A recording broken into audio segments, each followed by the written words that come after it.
What's going on, guys? It's your boy Big Girl Chris back at you with another one. If you're new to the channel, go ahead and subscribe, leave me a thumbs up, ring the notification bell, hit me up on social media, Twitter, Bluesky, TikTok, while you can still get to it. I don't know if the federal government is banning it or what. I don't know what TikTok has going on, but hit me up there while you still have the chance. And I'm back at you, not necessarily with your AEW Dynamite review. I did watch Dynamite last night, man. I had my notes ready. I had the images for the review ready. I had everything ready, man. I was all set to record. Had my chair set up, man. My camera set up. Lights set up. And then I ended up falling asleep in the chair before I could record, man. You're done. You're washed. It's over. I'm washed, bro. Like, work kicked my behind yesterday. And I'm just old and washed. So these things happen from time to time, but I did like, for the most part, enjoy Dynamite. The Will Ospreay Darby Allin match was dope, man. It was a phenomenal match. Anna Jay and Mercedes actually had a way better match than I expected. What they're doing with Toni Storm is actually intriguing. The way that she went into factory reset mode after losing the AEW Women's Championship. Those things are good. A lot of the other stuff on Dynamite I didn't necessarily care for, like the Adam Cole MJF. I don't care about that. The whole Death Riders is kind of hit or miss for me. And the way Dynamite was formatted, it kind of threw me off a little bit. But I'm not here to talk about any of those things. I'm here to talk about one thing in particular, and that is the whole title of the video, the thumbnail, kind of the topic on social media right now, and that's what's going on with Ricochet. Now, if you're confused as to what's going on with Ricochet, the word on the street is people are saying that he's buried. Ricochet is buried. The way AEW is using him is horrendous. I can't believe they did Ricochet like this. And I'm here to answer the $1 million question. Was Ricochet buried? No. And here's why. Here's why. So the past few weeks we're seeing kind of a character shift in Ricochet. Now, I've been watching Ricochet since the Lucha Underground's days, when he was Prince Puma, when he had on the mask, back when I thought Prince Puma was Puerto Rican. It turns out he's just a biracial dude from Kentucky. Surprise, surprise. But it was Ricochet all along. And ever since for the Prince Puma days, I've always been a big fan of Ricochet. I've never seen him as a heel.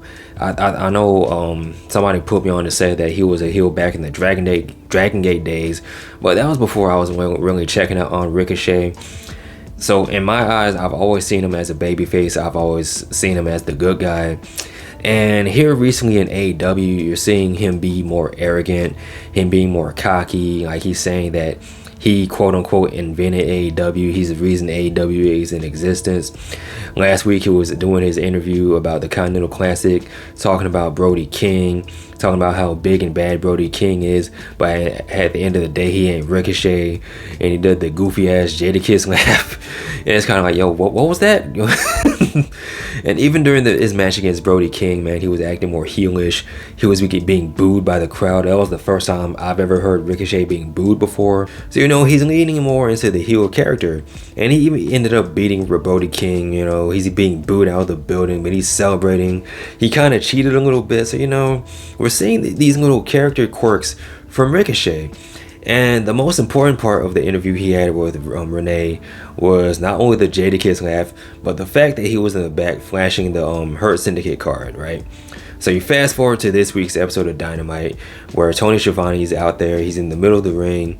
He said he wants Ricochet to come out to the ring so he can interview him about his Continental Classic matches. And before Ricochet could even speak, he's interrupted by the Hurt Syndicate.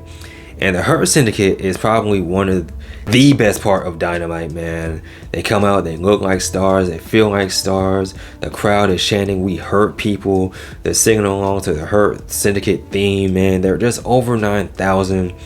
So, you have Ricochet. He's trying to butter up MVP. He's trying to butter up Shelton Benjamin and Bobby Lashley.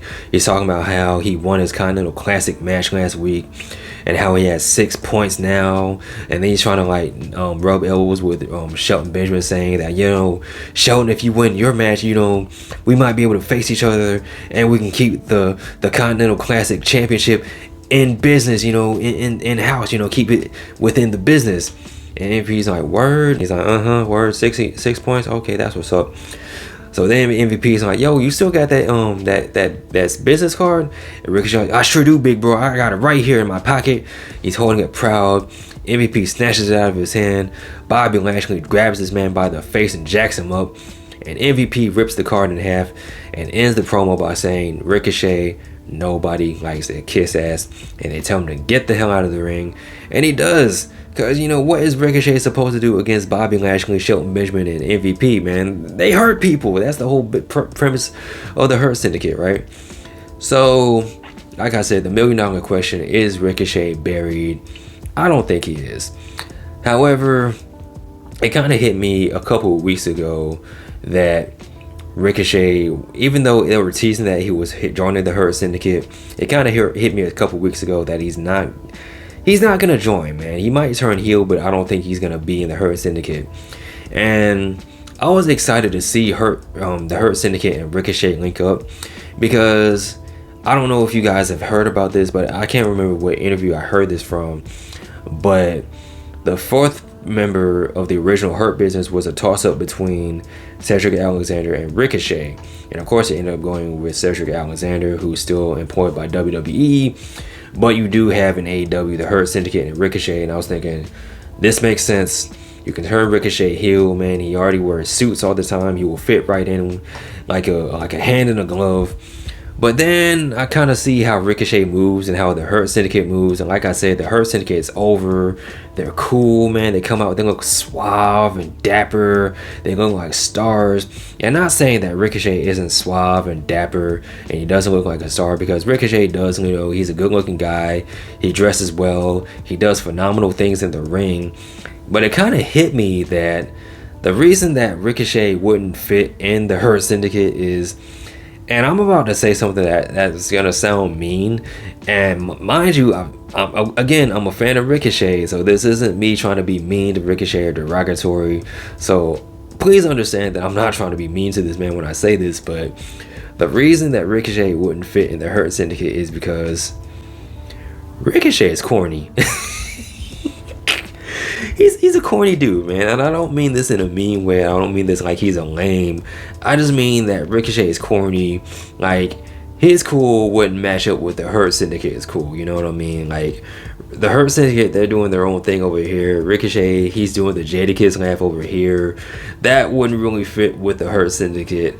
And the fact that, Ricochet is leaning more heel, I think the fact that he is such a corny guy works. It works with a heel character as opposed to a face character, because, you can be corny and as a heel, and it makes people want to hate you more, and makes people want to see you get beat up, makes people want to boo you.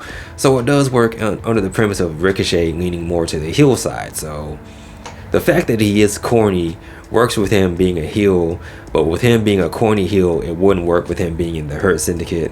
So, and he's a kiss ass according to MVP, so that's why this whole situation wouldn't work. So I don't think Ricochet is being buried. I don't think Ricochet's character is being ruined. I think they're trying to explore more of the character of Ricochet, try to actually give him a character as outside of just being Ricochet. I'm out of this world, I do flips and whatnot. Make him a heel, make him a corny heel, make him a goofy heel, give him more character. And I think that's gonna get over well. Like, it's gonna take a little bit of time for the fans to get and hitch to what Ricochet is doing. But I think in the long run, it is gonna work if AEW pushes him properly and uses him properly. That's another story for another video. That's something we can get into, along with the formatting and ratings and attendance. That's another video for another day. But this video was all about Ricochet. So with that being said, guys, what did you think? Do you think Ricochet is being buried? Do you think AEW is using him the right way? Let me know in the comment section below. Of course, as always, like, comment, subscribe. You guys take care. Bees, I'm out. Peace.